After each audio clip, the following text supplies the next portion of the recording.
La fin du royaume papal. C'est tiré de Daniel chapitre 8. Lors de la dernière étude, nous avons regardé l'ascension de la papauté ainsi que les ravages qu'elle a opérés. Tout en mettant fin à l'ancienne forme de paganisme, elle a instauré une autre forme de paganisme encore plus terrible et dangereuse. La bonne nouvelle est que Dieu a un plan pour mettre fin au système papal. Dans cette étude, nous regarderons l'œuvre de Dieu pour vaincre la papauté une fois pour toutes. Daniel 8, versets 13 et 14. J'entendis parler un saint, et un autre saint dit à celui qui parlait, « Pendant combien de temps s'accomplira la vision sur le sacrifice perpétuel et sur le péché dévastateur? Jusqu'à quand le sanctuaire et l'armée seront-ils foulés? » Et il me dit, 2300 soirs et matins, puis le sanctuaire sera purifié. Daniel 8, verset 26. Et la vision des soirs et des matins, dont il s'agit, est véritable. Pour toi, tiens secrète cette vision, car elle se rapporte à des temps éloignés. Lorsque le sanctuaire céleste sera entièrement purifié, la petite corne sera anéantie. Un jour prophétique est égal à une année littérale. 2300 soirs et matins prophétiques sont donc égaux à 2300 années littérales. Que veut dire le sanctuaire sera purifié? Quel est le rituel du sanctuaire qui correspond à cette citation? C'est le rituel du jour des expiations.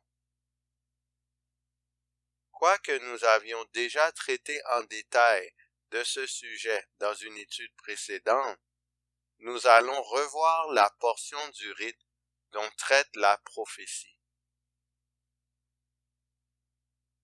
Lévitique 16, versets 29 à 31. C'est ici pour vous une loi perpétuelle. Au 7e mois, le 10e jour du mois, vous humilierez vos âmes.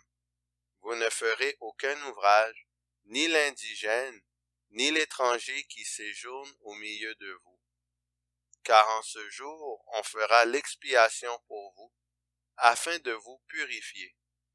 Vous serez purifiés de tous vos péchés devant l'Éternel. Ce sera pour vous un sabbat, un jour de repos, et vous humilierez vos âmes. C'est une loi perpétuelle. Lévitique 16, verset 34. Ce sera pour vous une loi perpétuelle. Il se fera une fois chaque année l'expiation pour les enfants d'Israël, à cause de leurs péchés. On fit ce que l'Éternel avait ordonné à Moïse. Le jour des expiations, le peuple devait se concentrer uniquement sur la confession de ses péchés. Il n'avait pas le droit de travailler. Le peuple était purifié de ses péchés. Lévitique 23, versets 29 à 32. Toute personne qui ne s'humiliera pas ce jour-là sera retranchée de son peuple. Toute personne qui fera ce jour-là un ouvrage quelconque, je la détruirai du milieu de son peuple. Dieu punissait sévèrement ceux qui ne respectaient pas le jour des expiations. C'était une période de jugement pour le peuple. Ayant regardé la grande solennité de l'événement, abordons maintenant son déroulement. Quel rituel était exécuté lors du jour des expiations. Lévitique 16, versets 3 et 4. Voici de quelle manière Aaron entrera dans le sanctuaire. Il prendra un jeune taureau pour le sacrifice d'expiation et un bélier pour l'holocauste. Il se revêtira de la tunique sacrée de lin et portera sur son corps des caleçons de lin. Il se ceindra d'une ceinture de lin et il se couvrira la tête d'une tiare de lin. Ce sont les vêtements sacrés dont il se revêtira après avoir lavé son corps dans l'eau. Aaron devait se laver avant de porter les vêtements sacrés. Ce bain représente la purification du péché. Lévitique 16, les versets 5 à 8. Il recevra de l'assemblée des enfants d'Israël 2 boucs pour le sacrifice d'expiation et un bélier pour l'holocauste. Aaron offrira son taureau expiatoire et il fera l'expiation pour lui et pour sa maison. Il prendra les 2 boucs et il les placera devant l'Éternel, à l'entrée de la tente d'assignation. Aaron jettera le sort sur les 2 boucs, un sort pour l'Éternel et un sort pour Azazel. Il y a un bouc pour l'Éternel et un bouc pour Azazel. Comme nous l'avions vu, le bouc pour l'Éternel représente Jésus, tandis que le bouc pour Azazel représente Satan. Lévitique 16, versets 9, 15 et 16. Aaron fera approcher le bouc sur lequel est tombé le sort pour l'Éternel, et il l'offrira en sacrifice d'expiation. Il égorgera le bouc expiatoire pour le peuple, et il en portera le sang au-delà du voile. Il fera avec ce sang comme il a fait avec le sang du taureau. Il en fera l'aspersion sur le propitiatoire et devant le propitiatoire. C'est ainsi qu'il fera l'expiation pour le sanctuaire, à cause des impuretés des enfants d'Israël et de toutes les transgressions par lesquelles ils ont péché. Aaron traverse le lieu saint pour se rendre au lieu très saint avec le sang du bouc de l'Éternel. Il allait au lieu très saint une seule fois par année. Le sacrificateur se rend dans le lieu très saint, asperger le sang sur le propitiatoire. Dans le ciel, il y a également l'expiation du sanctuaire. Les déchets, qui sont les péchés, doivent quitter la maison de Dieu. Après les 2300 années, le processus de purification commence. Il faut se rappeler que c'est uniquement parce que Jésus est mort sur la croix que cette purification est possible. Le rite de la purification du sanctuaire se trouve aussi au chapitre 7 de Daniel. Observons certains détails de la prophétie de Daniel 7.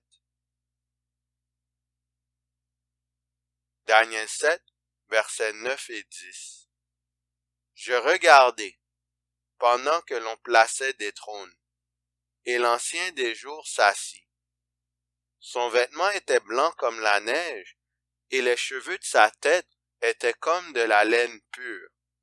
Son trône était comme des flammes de feu, et les roues comme un feu ardent. Un fleuve de feu coulait et sortait de devant lui. 1000 milliers le servaient, et 10 000 millions se tenaient en sa présence. les juges s'assirent et les livres furent ouverts. L'Ancien des jours, c'est Dieu le Père. Il est assis sur le trône, qui est le propitiatoire du sanctuaire, qui est situé dans le lieu très saint. Une période de jugement débute à ce moment-là. Les juges investiguent la vie de chaque humain qui est contenu dans les livres. Voici une image du trône de Dieu. Daniel 7, verset 13. Je regardais pendant mes visions nocturnes, et voici, sur les nuées des cieux, arriva quelqu'un de semblable à un fils de l'homme. Il s'avança vers l'Ancien des jours, et on le fit approcher de lui. Qui est le Fils de l'homme? Matthieu 26, verset 64. Jésus répondit, « Je le suis, et vous verrez le Fils de l'homme assis à la droite de la puissance de Dieu et venant sur les nuées du ciel. » Le Fils de l'homme est Jésus-Christ, notre souverain sacrificateur. Il se dirige vers son Père, donc il traverse le second voile pour entrer dans le lieu très saint. Notre souverain sacrificateur, Jésus-Christ, se rend dans le lieu très saint avec son propre sang. Jésus pénètre le lieu très saint pour aller vers son Père qui est sur le trône. Lorsque la purification du sanctuaire sera achevée, Jésus sera en route pour chercher les élus. D'ici là, le peuple de Dieu durant cette période doit veiller et humilier son âme, car sa vie est attentivement scrutée. Le peuple d'Israël était puni à l'époque de Moïse s'il travaillait pendant le jour des expiations.